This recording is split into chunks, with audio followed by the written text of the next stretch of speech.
Welcome! If you want to make your Roblox profile stand out and let others know a little more about you, adding a bio is the perfect way to do it.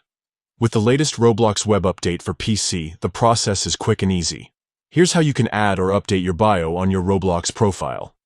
First, open up your preferred browser and head over to the Roblox website. Make sure you're logged into your account so you can access all your profile features. Once you're on the homepage, look to the top right corner of the screen. You'll see your username or your profile icon. Click on it and a menu will drop down.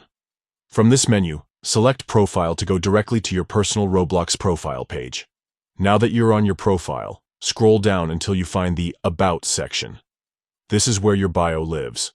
You'll notice either an edit button or a pencil icon next to the section. Click on it, and a text box will appear, ready for you to type your new bio. This is your space to get creative. You can write about your favorite games, your hobbies, or anything you want the Roblox community to know about you.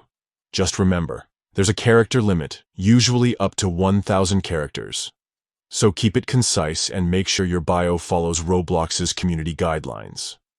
Once you've written something you're happy with, look for the Save button right below the text box. Click Save to update your profile. Your new bio will now be visible to anyone who visits your profile. To double-check, simply refresh your profile page, and you'll see your updated bio displayed in the About section. If you ever want to change it again, you can repeat these steps at any time. That's all it takes. Now your Roblox profile is a little more personal and ready to show off to friends and fellow players. Thanks for watching, and enjoy customizing your Roblox experience.